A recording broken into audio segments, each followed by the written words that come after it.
Ini adalah Sony Alpha 6000, kamera mirrorless Sony keluaran tahun 2014. Kalau dilihat tahun keluarannya ini termasuk kamera yang cukup lama, tapi ternyata beberapa fitur Sony A6000 belum bisa dikatakan tertinggal jauh. Nah, apa Sony A6000 masih layak untuk kamu beli di tahun 2023? Kita akan jawab di video ini. Hai semua, kenalin aku Aziz. Terima kasih banyak telah datang ke channel ini, channel seputar gadget dan teknologi konten kreatif terbaik tahun 2023. Di video ini aku sudah siapin 5 alasan kenapa Sony A6000 masih layak untuk kamu beli di tahun 2023. Dan 5 alasan kenapa dia nggak layak untuk kamu terusin ke pelaminan. Bukan yang kamu deketin sekarang, tapi Sony A6000. Kita mulai aja kenapa Sony A6000 layak untuk kamu beli di tahun 2023. Alasan pertama itu adalah harganya. Sejak awal peluncurannya dulu Sony A6000 dijual dengan harga 10 jutaan. Dan sekarang terakhir kali aku cek harga barunya ada di 7 jutaan. Memang kamera Sony tren penurunan harganya nggak terlalu jauh. Dan aku nggak heran tentang itu menurutku karena kualitas dan fitur yang ditawarkan kamera Sony masih layak untuk dilirik. Fitur dan kualitasnya kita lanjut ke alasan berikutnya. Kenapa Sony A6000 layak di tahun 2023? Alasan kedua yaitu Sony A6000 akan memenuhi mayoritas keperluan kerja kamu baik untuk foto maupun untuk video. Sony A6000 memiliki 24 megapiksel APS-C CMOS sensor dengan Bion ZX prosesor milik Sony, mampu memotret hingga 11 frame per second untuk mode burst-nya dan ini masuk kategori cepat teman-teman. Sebagai gambaran aja aku pernah foto outbound dengan kamera 5 frame per second dan itu masih bisa. Dengan kata lain 11 frame per second untuk foto, kamu bakalan bisa memotret momen-momen cepat seperti anak-anak lari, maling, olahraga tertentu, burung, dan banyak lagi. Semakin banyak FPS yang kameramu mampu, maka semakin banyak situasi yang bisa kamu tangkap. Hasil fotonya juga termasuk tajam, aku masih suka dengan hasilnya dan contoh fotonya kamu bisa lihat sekarang. Sony A6000 juga mampu memotret RAW, jadi kamu leluasa untuk otak-atik warna dan editingnya. Lalu Sony A6000 mampu merekam video hingga Full HD 60 fps yang hasilnya kamu bisa lihat sekarang. Selain itu untuk kamu yang suka ada slow-mo di videomu, 60 fps bisa dijadikan slow-mo dengan kategori cukup tapi mepet. Tentu nggak sebaik kamera yang bisa 120 fps ke atas. Full HD 60 fps sudah bagus digunakan untuk berbagai keperluan seperti company profile, video-video event, video YouTube, wedding, sosial media, itu masih mampu dengan kamera ini. Alasan ketiga yaitu autofokusnya. Kamera Sony sampai sekarang ketika video ini dibuat masih menjadi brand kamera dengan kecepatan fokus kelas atas. Fokusnya itu cepat termasuk A6000 ini di kategori harganya. Sony A6000 memiliki apa yang disebut Sony sebagai Fast Hybrid AF.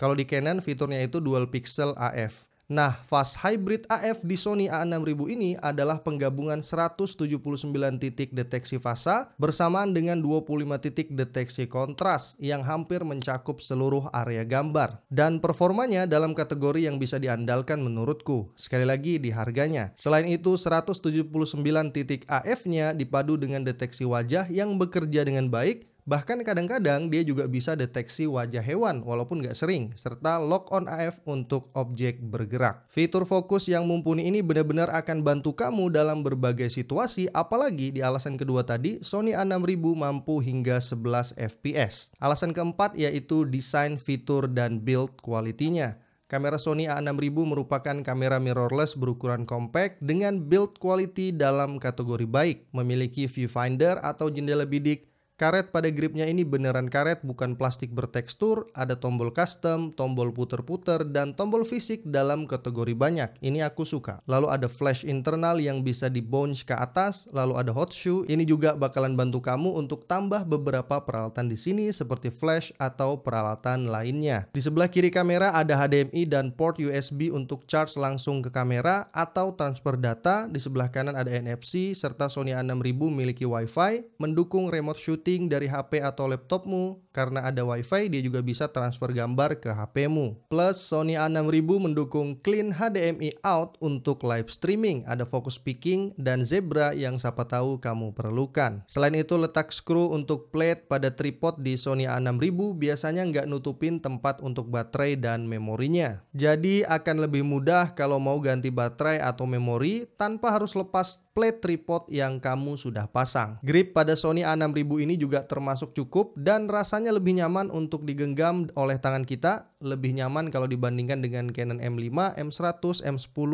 Fuji X-T100, X-T200 dan sebagainya. Lanjut, alasan kelima mengapa Sony A6000 layak untuk tahun 2023 adalah ketersediaan lensanya yang banyak banget sekarang. Penilaian ini masuk karena lensa punya peran penting untuk memaksimalkan kameramu. Sony A6000 menggunakan E-mount, jadi semua lensa E-mount Sony bisa digunakan di sini.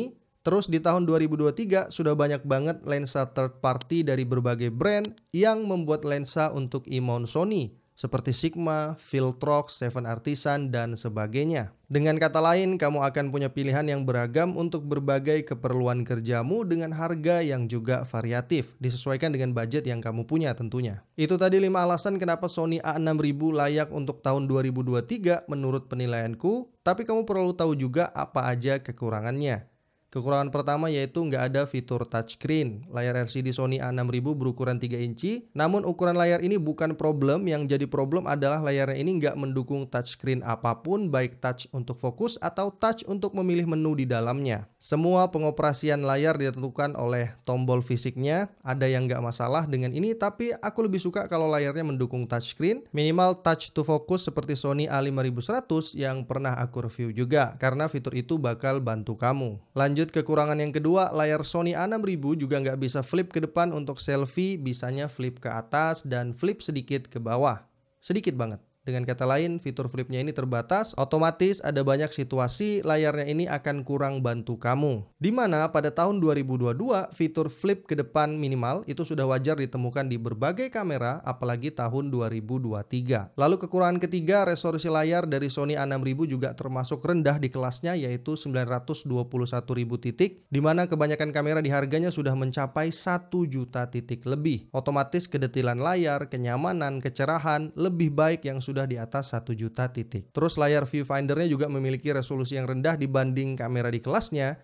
Karena ini mirrorless, jadi dia menggunakan layar sebagai viewfindernya atau disebut dengan electronic viewfinder dan berukuran 1 inci dengan resolusi 1.400.000 titik, di mana di kelas harganya sudah ada yang mencapai 2 juta titik. Apa ini pengaruh buat kamu? Bisa iya, bisa enggak, tapi kalau kamu pernah pakai kamera dengan resolusi lebih tinggi, pasti perbedaannya akan terasa, itu sepengalamanku. Atau kamu punya pendapat berbeda, boleh komentar di bawah. Lanjut, kekurangan keempat, Sony A6000 nggak memiliki jack untuk audio eksternal. Jack audio eksternal ini fungsinya untuk pasang mic eksternal supaya audio di videomu jadi lebih baik, karena biasanya mic internal kamera itu kualitasnya di bawah standar. Tapi Sony kasih pilihan mic yang dibuat khusus untuk seri Alpha 6000-an, yaitu Sony Shotgun Microphone GZ1M. Ini namanya panjang, yang harganya sekitar 1,4 jutaan. Pada bagian ini artinya kamu nggak punya kebebasan memilih mic yang sesuai dengan budgetmu, atau pilihannya lagi rekam video dengan audio dengan output terpisah. Seperti yang biasa aku lakukan, ada yang suka, ada yang enggak, itu pilihan tergantung kamu lebih nyaman yang mana. Terus kekurangan yang kelima yaitu Sony A6000 belum ada 4K, jelas, belum ada 120 fps, betul karena ini kamera lama, dan perekaman video juga masih limit hingga 30 menit. Setelah 30 menit kita perlu tekan record lagi, dan juga nggak ada picture profile atau flat profile. Picture profile ini sebenarnya penting di Sony, apalagi kamera lamanya, karena color science Sony pada video itu bukan yang terbaik. Dan bagusnya Sony sampai sekarang masih terus melakukan upgrade color science di kamera terbaru mereka, sehingga versi-versi Sony itu ada perbedaan warna bawaannya. Terus kalau untuk foto, warnanya bisa kita perbaiki dan maksimalkan di file RAW, tapi untuk video agar editing warna lebih maksimal perlu yang namanya picture profile atau flat profile. A6000 ini memang kamera lama, karena ini keluaran lama, jadinya ada pilihan kamera lebih baru dari dia di harga 7 jutaan. Seperti Canon EOS M50, Fujifilm X-A7,